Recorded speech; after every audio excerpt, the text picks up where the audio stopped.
I told you earlier, and you just heard in the children's time, we're going to be focusing a lot on prayer. Our sermons on Sunday are going to be about the words that we offer to God, but there are a couple of opportunities to practice hearing from God. Or I should say, our sermon on Sunday will be about the words we offer to God, and if you want to talk more about that, we have 2 Sunday school classes who do that on Sunday morning. You can also do that at fellowship time with your coffee and your donuts. It doesn't have to be structured. And then on Wednesday night, and then starting today over in that classroom, we have 2 opportunities to learn how to hear from God. So Wednesday night at 6:30, and then today after Sundays or after church, there's an opportunity to hear from God, and that's Judy Wadding's Lectio Divina class. Lectio Divina just means sacred reading. It's about hearing from God using the Bible in a different way. So some of our classes, our Sunday school classes, are studying the Bible for greater understanding. This is going to the Bible for a transformational spiritual experience. So as you can see, there's lots of opportunities to practice our communication and our relationship with God. And when I was thinking about, or when it had struck me as I was moving into this church, because that's where this Lent sermon series came from. I had the idea to talk about prayer in this Lent sermon series after my first month here at Oakwood, because you all talked about prayer so much, and you all talked about how you wanted to return more strongly to a focus on prayer. And so I said, okay, in Lent, we're going to talk about prayer. And as I was praying about that and trying to figure out how do we get at prayer, I realized that what we needed to do was look at the Psalms. Now, this isn't the exact one I got, but when I was in middle school, I got my first Gideon New Testament. Has anybody ever gotten a Gideon Bible? My first one was green. Didn't look like this. I actually found this one in the little Welcome Center desk in one of the drawers, because I was trying to find mine, and I said, I wonder if there's one just sitting in that desk, because I found the most random stuff in that desk, and guess what? There it was. And the first time I got my Gideon New Testament, I giggled, because and this is exactly the same, they're very consistent. It's the New Testament first, and then it has Psalms, and this one has Proverbs in it too. It's almost as if they're saying, you need Jesus, and then you need this book of Psalms and wisdom, right? And so the book of Psalms, as we look at them, as we think about what the book of Psalms are, it's a unique book of the Bible, because it does not claim to be the words of God. It does not claim to be the words of God. It doesn't even have a narrative arc to it. If you just read through it, it kind of reads like a mixtape, right? A Spotify playlist. There's something with records in a 45 that you can make them jump around. A jukebox. There we go. It kind of reads like that, right? Like somebody took the work of a bunch of artists and mishmashed them together, because it's exactly what it is. The book of Psalms is a collection of prayers and hymns and poems written by people who were praying to God at a specific time in a specific place for a specific purpose. And there was something about what they offered up that was so powerful and moving that people have returned to them time and time again, in order to help us and to help people throughout history offer up words of expression and prayer. I mean, by the time Jesus is doing his earthly ministry, the Psalms are the prayer book of the Israelite people. When Jesus is on the cross, someone prayed for the final words today. When Jesus is on the cross and he says, my God, why have you forsaken me? He is quoting Psalm 22. He is quoting Psalm 22, and there's a practice back in Jesus' day where if you say the first line of the psalm, it's implied that you're praying the entire psalm. So if you want to understand, my God, why have you forsaken me? Go read Psalm 22. to understand what Jesus is feeling up on the cross. This book of Psalms is theologically diverse and dense, but it invites us to a really raw place. I read a bunch of books about praying the Psalms, and Walter Brueggemann has one called Praying the Psalms, and he offers up these words about how the Psalms use language in a way that invites us to the raw edge. So often when we use language, Walter Brueggemann says, we use language to disguise what's going on. How many of you don't have to raise your hand, but confession moment, how many times were you asked, how are you today, and how many of you said, I'm fine? And how many of you are not fine? Right? For whatever reason.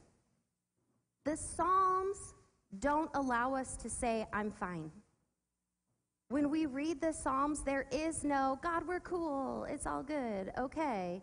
We're either rejoicing, we're praising, we're centering ourselves in the wisdom of God, or we're lamenting, or we're raging. There is no, I'm fine. The Psalms invite us to a place of raw, vulnerable emotion, and that is why we keep coming back to them again and again and again. I wanted to begin this prayer series with probably the most familiar psalm. I know people who have never set foot in a church or a synagogue, and they know Psalm 23 because we bring this psalm to almost every celebration of life, every funeral, right? This psalm comes up over and over again. And I think we find it comforting, especially at funerals and celebrations of life, because the psalm speaks of God's presence with us in all situations. The psalm speaks to us of God's presence with us in all situations. And so in a moment where we are celebrating a life and mourning a loss, we look to the words of a psalm that remind us that the loved one we are mourning was not alone in their moment of passing. And we look to this psalm because it reminds us in our moment of mourning and grief, in our moment of pain, that God is with us too. I think that's why we keep coming back to it over and over again, even though its words are almost like strange sounding to our modern English ears. We still come back to it over and over again. And today I wanted to go back to it because as I revisited the Psalms, as I read Psalm 23, I realized that we could take it further than that we could use Psalm 23, that Psalm 23 could speak to us as a reminder of what our prayer life should be like. Psalm 23 is a reminder of what our prayer life should be like. In his book, Praying Like Monks, Living Like Fools, Pastor Tyler Stanton says, Jesus hasn't revealed a God we can perfectly understand, but he has revealed a God we can perfectly trust. Trust is the certainty that the listening God hears and cares. I trust the God who, even though he doesn't make the suffering go away, wears the suffering alongside me. Trusting the God revealed in Jesus means silence is real, but it's not forever. This is what Psalm 23 reminds us of. Even though I walk through the valley of the shadow of death, I will fear no evil. Does not say, God, you've taken away all my pain. It says, God, in the middle of my pain, I will fear no evil because you are with me. You are with me. Psalm 23 is first and foremost a prayer of trust, declaring our trust in God. Trust is the opposite of control. Everyone take a breath. This is a hard word for me too. So if you're like, oh no, yes, I agree, but it's true. Trust is the opposite of control. When we read Psalm 23, the very first thing we read, or the words that we read as we go through this psalm, is that God is going to set the direction of our lives. God is going to lead us. in paths of righteousness. That means we go where the shepherd says to go, and we go at the pace that the shepherd says to go. Because we let go of control and we trust, we stay connected to the shepherd, because if we go too far away from the shepherd, catch what we miss. We miss the green pastures. We miss the places of nourishment and comfort. If we go too far from the shepherd, we miss the still waters. Allowed to wander in our own devices, we would probably find ourselves near rushing water that is just as likely to sweep us away as it is to nourish our spirits and to bring us relief. To stray too far from the shepherd means we will still face pain and suffering and death, but we will do it alone. At least we'll feel alone, right? We will do it without the awareness of the shepherd. But in order to be near the shepherd, in order to stay connected with God, it means accepting the rod and the staff. Now, I don't know a lot about shepherding, but I know that the rod and the staff are used to guide and direct the sheep. The rod and the staff are used to protect the sheep. The evil that we do not need to fear, they come from the same things that guide and direct us. The instruments set the direction and the pace. This is the other thing as we talk about prayer that we need to let go of that will be so hard in our society is the pace. There are thousands and thousands and thousands of things that want our attention. They want us to hurry and to hustle. And it's not just for those of us that are still working to take a paycheck. Some of you retired folks are busier than you were when you had a paying job, right? There's thousands and thousands of things that invite us to buy something new, to hustle for the next product, to get the new life plan. There's a planner that will solve your time issues. It might be your 6th planner you've bought this year, but it will help you manage your life. There's a new and improved truth out there that you can learn. There's a new and improved way to get your body healthy or skinny or pretty or to make your knees work better. There's a new and improved product that will help you get the life you've always wanted.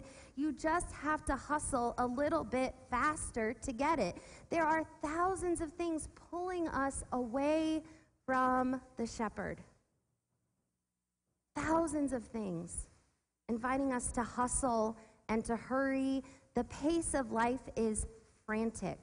Did you know that several years ago, some of the news stations sped up their theme songs so that they could get through them faster? Everything is telling us to hurry up. Everything is telling us to hurry up, except God. Carl Jung, who was did a lot of work in psychology, he's really famous, and from a very long time ago, he said, hurry is not of the devil, it is the devil. Hurry is not of the devil, it is the devil. And he's not the only one. You can look at a lot of the great spiritual discipline masters, and they talk about this. Thomas Merton said that the enemy of a spiritual life is efficiency. Right? Richard Foster, who writes how-to books, they're not called that, but they're basically how-to books on spiritual discipline, he rails against the manyness and the muchness of the world. And these books were not written in 2020. We've been headed this way for a while, and the world around us is just accelerating. It's not slowing down. The world around us is accelerating. Dallas Willard counsels that if we want to have a good spiritual life, we have to ruthlessly eliminate hurry from our life.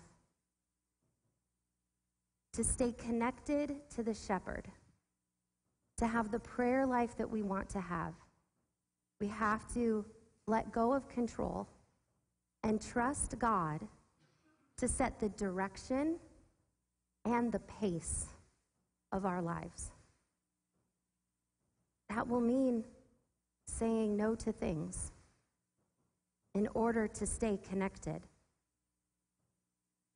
Our favorite psalm is our favorite psalm because it is a prayer reminding us of how good it is when we are in the presence of the shepherd. That there are green pastures and quiet waters. That there is a table of overflowing abundance even in the face of our enemies. That even when we're getting near our time of death, or when we're walking with a loved one through their time of death, nothing can touch us because God is with us in that moment.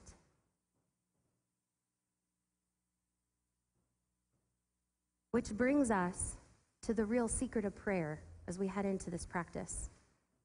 Prayer isn't just about asking God to do something different. Prayer is about changing us. As we pull deeper and deeper into a less hurried life, as we stay connected to the shepherd, we will find ourselves transformed as much as anything else.